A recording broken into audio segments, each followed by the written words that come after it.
बिस्मिल्लाहिर्रहमानिर्रहीम अल्लाहुम्मा सल्ली अला मोहम्मद व आलि मोहम्मद। आप देख रहे हैं फैक्ट्स विद यासिर यासीन और एक मरतबा फिर आपकी खिदमत में हाजिर हैं। स्विट्जरलैंड में होने वाला अमेरिका ईरान मुज़ाकराती दौर मुलतवी कर दिया गया है और इस अमर की तस्दीक स्विट्जरलैंड की वज़ारत ख़ारिजा ने भी कर दी है कि स्विट्जरलैंड में होने वाले मुज़ाकराती अमल को मुलतवी कर दिया गया है। जबकि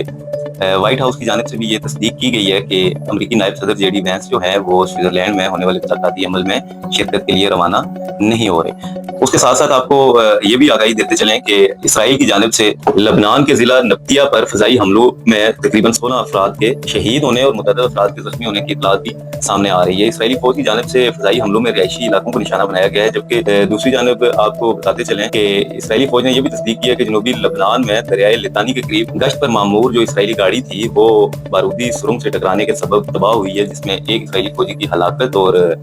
7 इसराइली फौजियों के जख्मी होने की इतलात भी सामने आई। अमेरिका और ईरान के माबैन मायदे के नतीजे में अमेरिका ने जो बहरी नाकाबंदी कर रखी उसको खत्म कर दिया गया है और माशी तौर पर भी हालात बेहतरी की जानिब गामज़न है। आलमी सतह पर तेल की कीमतों में कमी के साथ साथ आपको ये भी बताते चलें कि मायदे के बाद 4 दिन में तकरीबन 2 खरब के ईरानी रियाल खरीदे गए हैं पाकिस्तान के अंदर, जबकि ईरानी रियालों की जो तलब है और कीमत है उसमें आए दिन इजाफा देखने में आ रहा है। अगर किसी मुल्क का दुनिया में इज्जत और वकार से नाम गूंज रहा है तो वो खुदादाद मुल्क पाकिस्तान है। उसके साथ साथ कौमी असम्बली का इजलास हुआ और वज़ीर-ए-आज़म शहबाज शरीफ ने उससे खिताब करते हुए ये कहा है कि अमन जो था वो निहायत ज़रूरी था और पाकिस्तान की उसके लिए जो कोशिशें थी वो बराबर साबित हुई हैं। और उन्होंने ये भी वज़ीर-ए-आज़म ने कौम को खुशखबरी सुनाई है कि आलमी सतह पर तेल की कीमतों में होने वाली जो कमी है उसके असरात पाकिस्तान के अवाम तक ज़रूर पहुँचेंगे और तेल की कीमतों में एक बड़ी कमी की शुनीद उन्होंने सुनाई है। उसके साथ साथ वज़ीर-ए-आज़म का ये कहना था कि हम क्रेडिट लेना नहीं चाहते थे, कौम को क्रेडिट देना चाहते थे और इस सारे मुज़ाकराती अमल का जो सेहरा है वो उन्होंने असर रखा है फील्ड मार्शल सैयद आसिम मुनीर की। वज़ीर-ए-आज़म शहबाज शरीफ का कहना था कि इस मुज़ाकराती अमल के दौरान फील्ड मार्शल की रातों की नींदें हराम रहीं। उन्होंने अनथक मेहनत की, दिन रात जाग कर इस मायदे की कामयाबी के लिए सर तोड़ कोशिशें की। उसके साथ आपको ये भी बताते चलें कि 20 जून से पेट्रोलियम मसनूआत की जो कीमतें हैं उनमें 55 रुपये फी लीटर तक कमी का इम्कान ज़ाहिर किया जा रहा है। बैनुल अक़वामी मार्केट में खाम तेल की कीमतों में तेजी से कमी और मशरिक़ वस्ता में जोग्राफियाई व सियासी कशीदगी में नरमी के बाद वफाकी हुकूमत की जानिब से ये तवक्को की जा रही है कि 55 रुपये फी लीटर या इससे ज़ायद की कमी का इम्कान ज़ाहिर किया जा रहा है। जबकि पीपल्स पार्टी ने कौमी असम्बली इजलास के दौरान ये मुतालबा कर दिया है कि वफाकी बजट में जो मुलाजमीन की पेंशन और तनख्वाहों में 7% इजाफा किया गया है उसको बढ़ाकर कम अज़ कम 10% किया जाए। जबकि आपको एक मजीद अहम डेवलपमेंट से भी आगाह करें कि अगले 48 घंटों के दौरान वज़ीर-ए-आज़म शहबाज शरीफ का दौरे सऊदीया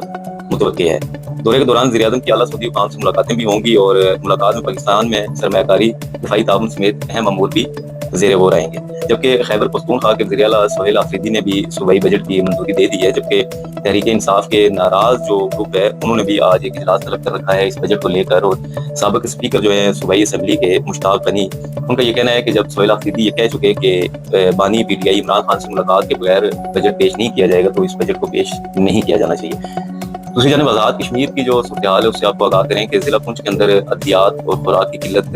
का सामना लोगों को करना पड़ रहा है। गुज़िश्ता शब रात गए एक हुकूमत की तरफ से फैसला किया गया था जिसमें अवामी एक्शन कमेटी के साथ मुंसलिक लोगों के नाम फोर्स शेड्यूल में शामिल किए गए थे और उन पर कानूनी पाबंदियाँ और कदगन लगाने की तैयारियाँ की जा रही थी। जबकि दूसरी जानिब हुकूमत की तरफ से ये बयानबाजी भी देखने में आई थी कि हम चीज़ों को मुज़ाकरात के ज़रिए हल करना चाहेंगे। गुज़िश्ता रोज़ बिलावल भुट्टो ज़रदारी जो चेयरमैन पाकिस्तान पीपल्स पार्टी के, उन्होंने कौमी असम्बली के इजलास के खिताब में भी महाजरीन की नशिस्तों को लेकर और कश्मीर में जारी कशीदगी को लेकर बड़ी अहम गुफ्तगू की थी, लेकिन पीपल्स पार्टी की आज़ाद कश्मीर में मौजूद गवर्नमेंट की जानिब से किसी किस्म की ताहाल संजीदगी का मुजाहरा नहीं किया गया। जबकि आपको ये भी बता दें कि आज़ाद कश्मीर के ज़िला पुंछ में रावलाकोट में इस वक्त मुजाहिरीन मौजूद हैं और अपने मुतालबात के हल होने तक वो अपना एहतजाज जारी रखने का अज़म किए हुए हैं। चैनल को सब्सक्राइब ज़रूर कीजिए और वीडियो को लाइक और शेयर ज़रूर कीजिए। शुक्रिया।